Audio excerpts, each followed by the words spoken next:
Growing up in Urbana, Illinois, Roger Ebert was shaped by a family that valued education and creativity.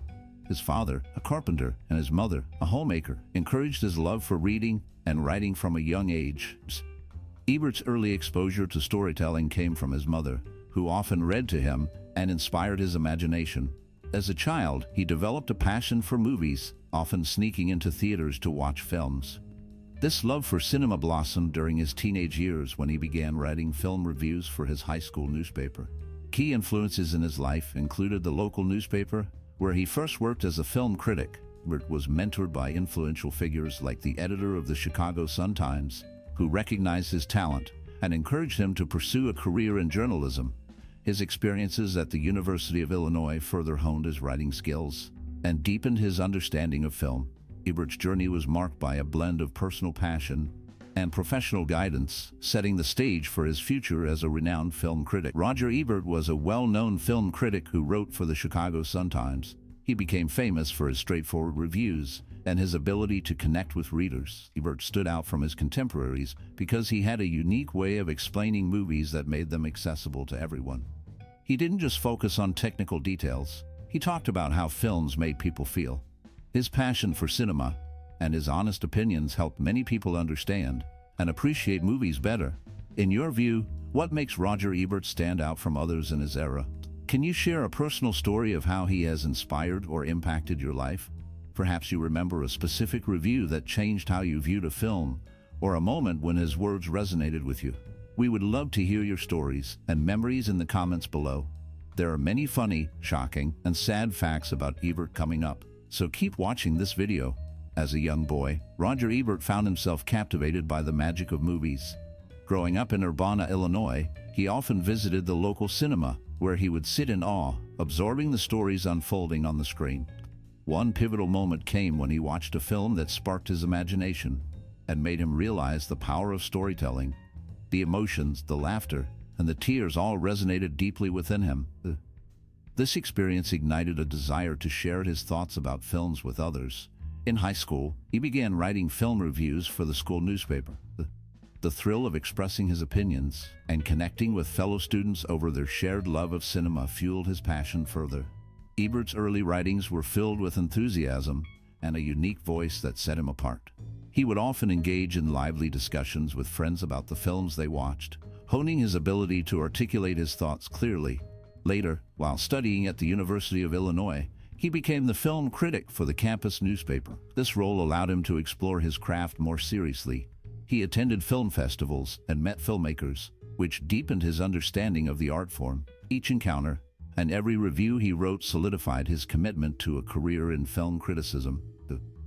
The combination of his love for movies and his talent for writing created a perfect storm, leading him to become one of the most influential film critics of his time. Born in Urbana, Illinois, Roger Ebert grew up in a family that valued education and culture.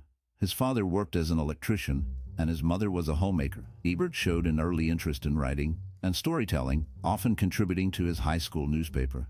He attended the University of Illinois, where he studied journalism and became the editor of the student newspaper. This experience helped him develop his voice as a critic. During his college years, Ebert began writing film reviews for the local newspaper. His passion for cinema deepened as he watched and analyzed films. After graduating, he worked for the Chicago Sun-Times, where he gained recognition for his insightful reviews. A significant event in his career was the introduction of the thumbs up and thumbs down rating system, which became widely popular. Ebert's experiences shaped his views on film and criticism. He believed in the power of movies to connect people and provoke thought. His early life and background laid the foundation for a career that would influence film criticism for decades. Facing financial struggles early in his career, Roger Ebert encountered numerous obstacles that could have easily derailed his ambitions. Starting as a film critic, he often found himself in a world that did not take him seriously. Many in the industry doubted his insights and opinions, viewing him as just another voice in a crowded field. Despite this skepticism, Ebert remained determined to carve out his own space. He took on various writing jobs, including freelance pieces, to support himself while honing his craft. Ebert also sought creative solutions to gain recognition. He began writing for local newspapers, where he could express his thoughts on films and connect with readers. His passion for cinema shone through his work, gradually earning him respect. By embracing new platforms, such as television, he expanded his audience and showcased his unique perspective. Ebert's resilience in the face of adversity not only helped him overcome financial hardships, but also established him as a prominent figure in film criticism, proving that dedication and creativity can triumph over doubt. Walking, reading, traveling, sketching, studying cosmology, and exploring genetic evolution were some of Roger Ebert's hobbies. He enjoyed these activities in his free time, reflecting his curiosity about the world. A significant moment in his legacy occurred when a life-size bronze statue of him was unveiled outside the Virginia Theater in Champaign, Illinois. This statue shows him sitting in the middle of 3 theater seats, giving his famous thumbs-up gesture, symbolizing his influence on film criticism. During his career, Ebert also had a brief period as a screenwriter. He collaborated with the well-known sexploitation director Russ Meyer, starting with the film Beyond the Valley of the Dolls in 1970. This partnership marked a unique chapter in his career, showcasing his versatility beyond film criticism. Ebert's contributions to cinema and his passion for various interests left a lasting impact on both the film industry and his audience. Starting with his early work, Roger Ebert gained attention as a film critic for the Chicago Sun-Times in the 1960s. His unique voice and insightful analysis quickly set him apart. A significant turning point came in 1975 when he won the Pulitzer Prize for Criticism, becoming the first film critic to receive this honor. This recognition not only validated his work, but also elevated the status of film criticism as a serious profession. In 1975, Ebert also began his partnership with Gene Siskel on the television show Sneak Previews, which later became At the Movies. Their dynamic on-screen chemistry and engaging debates brought film criticism into the living rooms of millions, making it accessible and entertaining. Peers and critics noted how their show transformed the way audiences viewed films, turning critics into celebrities. Another landmark moment was the publication of his book, The Great Movies, in 2002, where he explored classic films and their impact on cinema. This work received widespread acclaim and showcased his deep understanding of film history. Collaborators praised his ability to connect with readers, making complex ideas easy to grasp.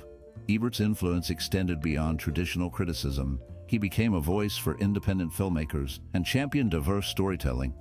His blog, where he shared personal reflections and reviews, further solidified his legacy as a critic who cared deeply about the art of cinema. Through these achievements, Ebert not only shaped film criticism, but also inspired countless filmmakers and critics, leaving an indelible mark on the industry. After his death in 2013, Roger Ebert received a special honor by being included in the Series in Memoriam montage at the 2014 Academy Awards. This recognition is rare for a film critic, highlighting his impact on the film industry. In 1969, he met Gene Siskel at a Chicago newspaper. Their friendship lasted for 30 years, during which they became known for their film reviews and lively debates. Siskel passed away on February 20, 1999, but their partnership left a lasting legacy in film criticism. Ebert often spoke about his love for movies, recalling that the first film he ever saw was A Day at the Races, a 1937 comedy featuring the Marx Brothers. This early experience sparked his passion for cinema and shaped his career as a critic. Ebert's insights and opinions influenced many viewers and filmmakers alike, making him a significant figure in the world of film. His work continues to inspire new generations of critics and movie lovers. Roger Ebert approached his work with a deep passion for storytelling and a keen understanding of human emotions. His writing style was marked by clarity and honesty, allowing readers to connect with his thoughts on film. Ebert believed that movies were a reflection of life, and he often drew from his own experiences to enrich his reviews. His personal battles, including his struggle with health issues, shaped his perspective, making his insights more profound and relatable. Ebert's worldview was rooted in empathy and a love for cinema as an art form. He had a unique ability to articulate the emotional core of a film, often highlighting themes of love, loss, and redemption. His reviews were not just critiques. They were invitations to explore the deeper meanings behind the stories. Ebert's background as a journalist and his love for writing allowed him to craft narratives that resonated with a wide audience. His passion for film and his commitment to honest criticism made his work stand out in the world of film criticism. Through his words, Ebert encouraged readers to see films not just as entertainment, but as a way to understand the human experience. His legacy continues to inspire both filmmakers and audiences alike, reminding us of the power of storytelling in all its forms. He wrote an introduction for the book Mad at a Movies, which is a collection of movie satires from Mad magazine. He mentioned that these satires were among his first inspirations to become a film critic. His admiration for actors Emmett Walsh and Harry Dean Stanton led him to create the Stanton-Walsh Rule. This rule stated that no film featuring one of these actors in a supporting role could be entirely bad. However, he later acknowledged that the film Wild Wild West, which included Walsh, broke this rule. He also had a significant experience with the Vietnam War draft. At the age of 26, he was close to being drafted, but was rejected because he was overweight, weighing 206 pounds at the time. These experiences shaped his views on film and life, influencing his career as a critic and writer. His unique perspectives and rules added depth to his reviews and commentary. Roger Ebert transformed film criticism and the way audiences engage with movies. His insightful reviews and unique voice made him a trusted guide for many viewers. Ebert's ability to connect with readers through clear and relatable language set a new standard in film writing. He emphasized the importance of storytelling, character development, and emotional resonance, influencing both critics and filmmakers. Industry experts often cite Ebert's reviews as pivotal in shaping public perception of films, helping to elevate independent cinema and diverse voices in the industry. His famous thumbs up and thumbs down ratings simplified the review process, making it accessible to a broader audience. Filmmakers like Martin Scorsese and Quentin Tarantino have expressed admiration for Ebert's work, noting how his critiques often highlighted the artistry behind their films. Ebert's legacy continues to inspire new generations of critics and filmmakers, encouraging them to explore deeper themes and connect with audiences on a personal level. His widow is an attorney, which reflects a strong background in law and advocacy. Roger Ebert was a respected figure in film criticism and was inducted into the Chicago Journalism Hall of Fame in 1997. This honor recognized his significant contributions to journalism and film criticism. Ebert was known for his thoughtful reviews, but he rarely gave a film 0 stars out of 4. This was a rare occurrence, showing that he reserved such harsh judgments for films he truly believed were lacking. His reviews often sparked discussions and debates among audiences and filmmakers alike. Ebert's ability to connect with readers made his opinions influential in the film industry. His legacy continues to impact how films are reviewed and discussed today. His work remains a reference point for both critics and movie lovers. Ebert's insights into cinema have shaped the way films are perceived and appreciated. His approach to film criticism was both accessible and engaging, making him a beloved figure in the world of movies. In his personal life, Roger Ebert was deeply passionate about the arts, literature, and the power of storytelling. He often shared his love for books and films, believing they could connect people and spark important conversations. Ebert valued honesty and integrity, which shone through in his reviews. He was known for his ability to express his thoughts clearly and thoughtfully, making film criticism accessible to everyone. His experiences with health challenges later in life shaped his perspective on life and art, leading him to appreciate the beauty in everyday moments. Ebert was also committed to philanthropy, supporting causes related to education and the arts. He believed in the importance of nurturing young talent and often advocated for film programs that encouraged creativity. His dedication to these causes reflected his belief that art could change lives and foster understanding among diverse communities. Ebert's personal values and interests were intricately woven into his work, making his contributions to film criticism both profound and meaningful. Once, Roger Ebert told David Letterman that if he were stuck on a deserted island with only one film, it would be Citizen Kane. This choice reflects his deep appreciation for storytelling and film craft. Ebert had a clear favorite actor, Robert Mitchum, known for his strong performances in classic films. Throughout his career, Ebert often disagreed with his partner Gene Siskel on the best films of the year. 7 films he labeled as the best did not appear on Siskel's annual list. After Siskel's death, one of these films, Monsters Ball, also did not make it onto Richard Ruper's list. This highlights Ebert's unique perspective on cinema and his willingness to stand by his opinions, even when they differed from those of his colleagues. His choices and preferences show his passion for film and his belief in the importance of individual taste in Reflecting on the legacy of Roger Ebert, his impact on film criticism is profound and lasting.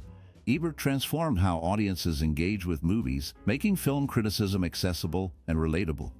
His ability to connect with readers through clear, passionate writing set a standard in the industry. Ebert's reviews often went beyond mere opinion. They explored the emotional and cultural significance of films, encouraging viewers to think deeply about what they watch. He championed diverse voices in cinema and advocated for the importance of storytelling, which inspired many aspiring critics and filmmakers. Looking to the future, Ebert's vision for contributions to the industry would likely focus on nurturing new talent and embracing the evolving landscape of media. He would encourage aspiring professionals to find their unique voice and to write with honesty and integrity. Ebert believed in the power of storytelling and would advise newcomers to immerse themselves in various forms of art, to watch films critically, and to engage in discussions that challenge their perspectives. He would remind them that every film is an opportunity to learn and grow, urging them to remain curious and passionate about their craft. In a world where digital platforms dominate, Ebert would likely emphasize the importance of adapting to new technologies while maintaining the core values of thoughtful criticism. He would inspire future generations to use their platforms to uplift underrepresented stories and to foster a community of dialogue around cinema. Ebert's legacy is not just in his words, but in the encouragement he would offer to those who dare to share their thoughts on film. Suffering from thyroid cancer, he had to undergo surgery that removed his lower jaw. This surgery took away his ability to speak, eat, and drink. His legs became weak due to unsuccessful attempts to create a new jaw using other bone and tissue. To stay nourished, he relied on infusions and a feeding tube. He communicated through a computer or by using hand signs. Despite these serious health challenges, he continued to work as a movie critic, showing great determination. He had strong opinions about films. He considered I Spit on Your Grave, released in 1978, to be the worst movie he had ever seen. He later stated that its 2010 remake was even worse. His views on films were often blunt and direct, which made him a well-known figure in film criticism. In recognition of his work, he received a star on the Hollywood Walk of Fame for television. This honor was awarded to him on June 23, 2005, at 684 Hollywood BLVD in Hollywood, California. His contributions to film and television left a lasting impact on audiences and critics alike. From his early days as a film critic, Roger Ebert displayed a deep passion for cinema that resonated with audiences. His innovative approach to film criticism transformed how movies were discussed and appreciated. Ebert was not just a critic. He was a storyteller who connected with readers through his insightful reviews. His ability to articulate the emotional and artistic aspects of films made him a beloved figure in the entertainment industry. Ebert's collaboration with Gene Siskel on television brought film criticism into the living rooms of millions, making it accessible and engaging. His unique voice and perspective encouraged filmmakers and audiences alike to explore the deeper meanings behind the art of cinema. Even after losing his ability to speak, Ebert continued to write, showcasing his unwavering perseverance and dedication to his craft. His legacy endures, inspiring new generations of critics and filmmakers. The journey of Roger Ebert reminds us of the power of creativity and the importance of never giving up on one's passion. His final published review was for the film To the Wonder in 2012. Ebert had a unique approach to film criticism. In December 2010, he chose not to assign a star rating to two films, Pink Flamingos from 1972 and The Human Centipede from 2009. He believed that films designed to shock or disgust viewers could not be fairly judged as good or bad. Instead, they should be accepted for what they are. This perspective highlighted his understanding of the purpose of certain films. Ebert's relationship with fellow critic Gene Siskel began with a film that Siskel harshly criticized. Siskel gave a 0-star rating to a movie he considered one of the worst of 1970. 5 years later, Siskel and Ebert teamed up for the TV show Sneak Previews, which later became known as At the Movies. Their partnership changed the landscape of film criticism and brought their discussions to a wider audience. Ebert's insights and refusal to conform to traditional ratings made him a respected voice in the industry. Roger Ebert's work as a film critic has left a lasting impact on the world of cinema. His insightful reviews and unique voice helped shape how audiences view films. Ebert had a way of connecting with readers, making them feel as if they were part of a conversation about the art of storytelling. His passion for movies was evident in every piece he wrote. Whether he was praising a masterpiece or critiquing a flop, Ebert's legacy goes beyond just his reviews. He opened doors for many filmmakers and encouraged viewers to think critically about what they watch. His ability to articulate the emotional and artistic elements of film made him a trusted guide for many. As we reflect on his contributions, it is important to consider how his insights continue to influence both critics and movie lovers today. We invite you to share your thoughts on Roger Ebert's work and legacy in the comments. If you enjoyed this content, please like, share, and subscribe for more celebrations of the creative spirits shaping entertainment.